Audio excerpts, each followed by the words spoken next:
Long ago, in the heart of a bustling African city, stood a grand hotel. Its walls sparkled with wealth, and its doors opened daily to politicians, businessmen, and travelers from faraway lands. Inside, working tirelessly at her desk, was a young woman named Ada. She was in her mid-20s, graceful and hardworking, known for her intelligence and beauty.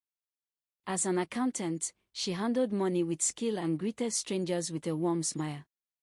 But Ada's true story unfolded not inside the glittering hotel, but in her humble home. There lived Chike, her beloved. A brilliant young man with a degree in engineering, his mind was sharp and full of dreams, yet he bore a heavy burden. Years had passed since graduation, and still he had no job. Though Chike carried shame and his pride as a man was wounded, Ada never stopped believing in him. She often sat by his side, holding his hand and whispering, "Don't worry, Chike. One day, everything will fall into place." One afternoon, while Ada worked at the hotel, fate stirred. She met a wealthy guest named Mr. Desmond, a man in his late 40s, dressed in a fine suit, his voice calm, his presence commanding. As they conversed, Ada mentioned her boyfriend's struggles, hoping only for encouragement. But Mr. Desmond leaned forward, smiled, and said, "Your boyfriend studied engineering. That's impressive. Tell him to bring his credentials to my office. I might have something for him." Ada's heart leapt. Could this be the breakthrough they had prayed for? That night, she rushed home, her face glowing with joy. "Chike, God has answered our prayers," she exclaimed.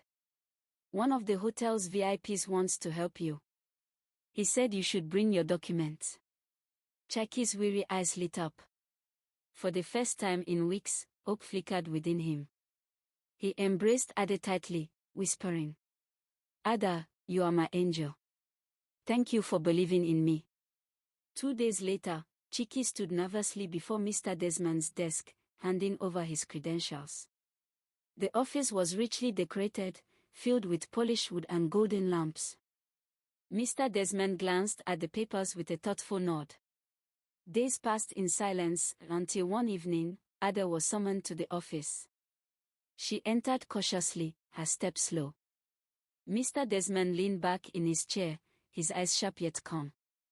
"Ada," he began softly, "I've gone through your boyfriend's papers.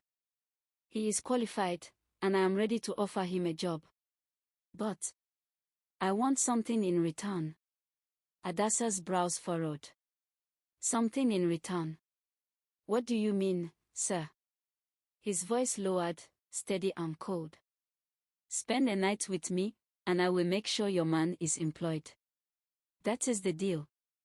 The words struck Ada like lightning. She froze, her body trembling, her voice breaking. "Sir, I can't do that." But Mr. Desmond only smiled faintly, as though such offers were routine. "Think about it. The job is waiting." That night, Ada's heart was restless. In her small room, she paced back and forth, tears streaming freely. The oil lamp flickered, casting long shadows on the cracked walls. She loved Chike dearly. How could she keep this secret from him? Finally, when he returned home, she gathered her courage and confessed everything. Her voice shook. "Chike," Mr. Desmond said, "he will only help you if I sleep with him." Silence filled the room. Chike stared, his face unreadable. Then, slowly, he took Ada's hands and whispered words that pierced her soul. "Ada, please, do it." Her breath caught. "What? Chike, how could you say that? You want me to give myself to another man just so you can have a job?" Desperation filled his eyes. "My love, don't you see? This is our chance. Once I get the job, everything will change. I'll marry you, and we'll forget this ever happened. It's just one sacrifice for our future." Ada's heart shattered. She stared at the man she thought she knew, the man she had defended, encouraged, and loved. Was this truly love? Or selfish ambition dressed in the mask of romance? She pulled her hands away, her tears falling like rain. In that moment, she knew, some sacrifices destroy more than they build. Moral. Time passed, but Ade carried the scar of that night in her heart. Love, she learned, is not proven by the weight of one's sacrifice but by the honor in one's choices. True love protects. It never demands the sacrifice of your dignity. Any relationship that asks you to trade your body, your values, or your peace of mind is not love, but manipulation. So tell me, my children, if you were Ada, what would you do? Would you obey Chike, or would you walk away?